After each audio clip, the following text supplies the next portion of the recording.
Ever wondered why that random stranger's opinion at Starbucks keeps you up at 2 a.m.? Yet the Roman emperors would laugh at you right now.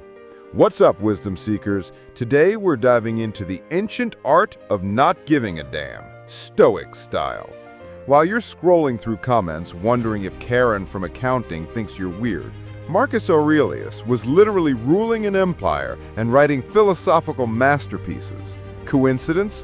I think not.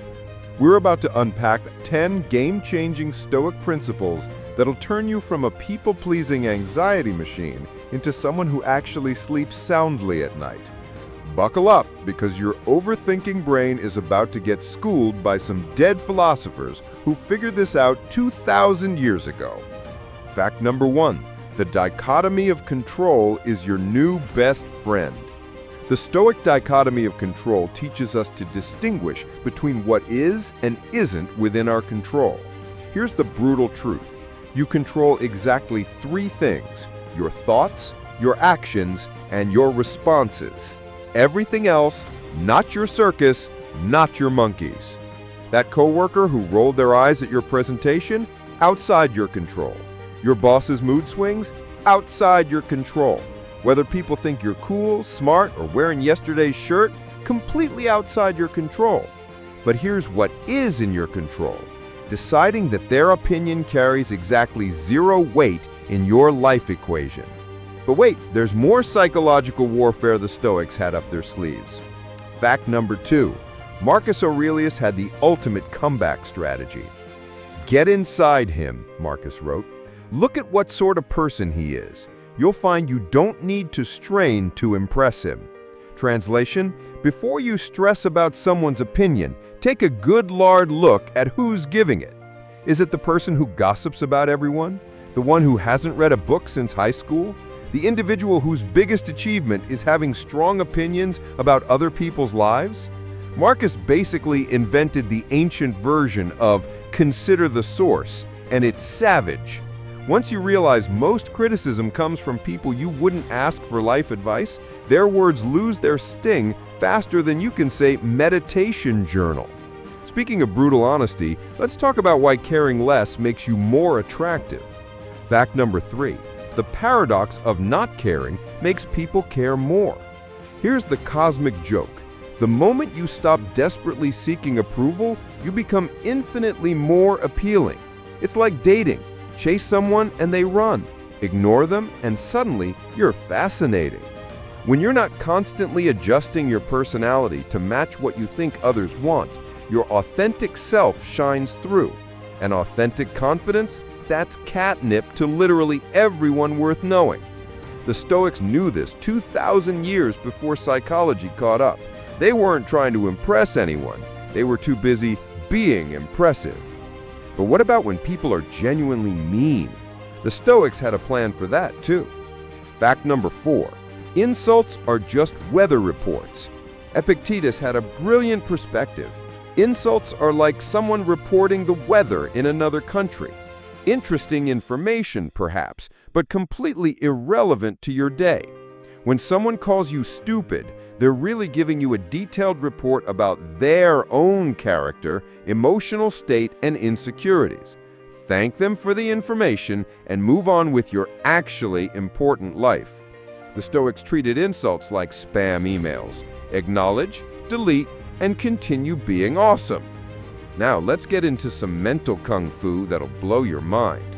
Fact number 5, your inner scorekeeper is rigged. Here's something wild. I have often wondered how it is that every man loves himself more than all the rest of men, but yet sets less value on his own opinion of himself than on the opinion of others. Marcus Aurelius called out the ultimate plot twist. You literally care about yourself more than anyone else, yet you value their opinion over your own. That's like asking a stranger to pick your breakfast when you know exactly what you want to eat. Your internal compass knows your values, your struggles, your victories. Some random person's 2-second judgment, they don't even have the complete data set. But here's where it gets really interesting. The Stoics had a secret weapon for difficult people. Fact number 6, the virtue spotlight technique. Instead of focusing on what others think about you, Flip the script. Focus on whether your actions align with your values. Are you being honest, kind, brave, working towards something meaningful?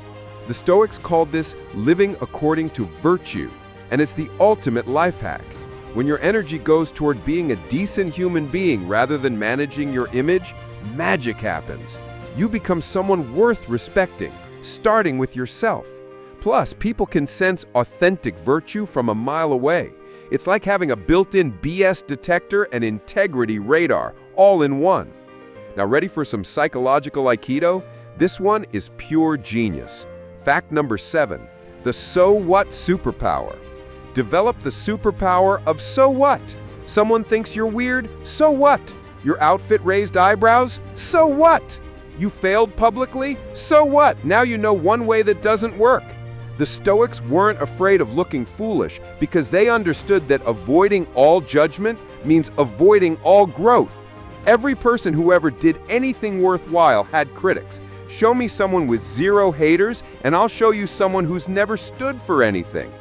But what about when the criticism comes from people we actually respect?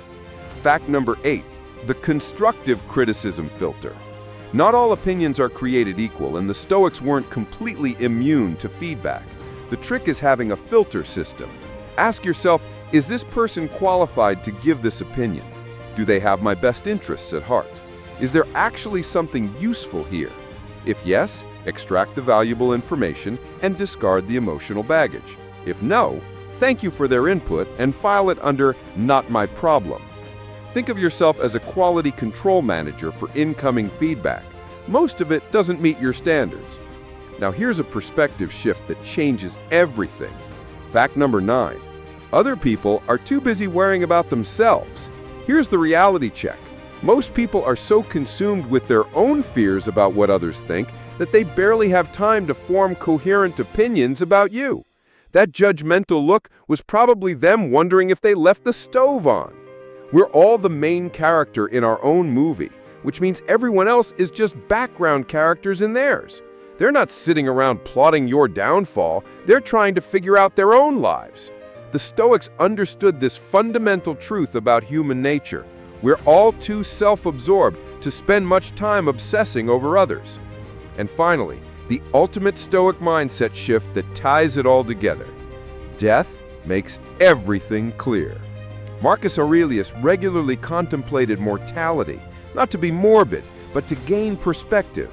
In 100 years, everyone who might judge you today will be dead.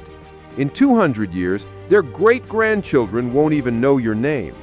That embarrassing thing you did last Tuesday, the universe won't remember it in 1 billion years.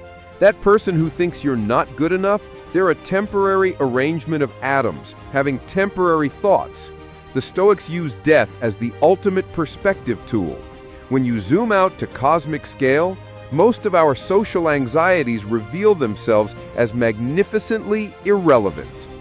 So there you have it, 10 Stoic strategies to free yourself from the exhausting prison of other people's opinions. Stoicism contains lessons and teachings that help us guard the way we think and how we decide what to let into our minds and what to reject. The ancient Romans figured out what modern therapy is still trying to teach us. The only opinion that truly matters is your own, and the only approval you need is from the person staring back at you in the mirror. Ready to join the ranks of people who sleep well at night because they stopped outsourcing their self-worth? Hit that subscribe button and join our community of recovering people-pleasers. Drop a comment telling me which Stoic principle hit hardest. I promise I won't judge you for it. And remember, if Marcus Aurelius could handle running an empire while people constantly questioned his decisions, you can definitely handle Karen from accounting. The emperor's got your back. Now go forth and give fewer damns, the Stoic way.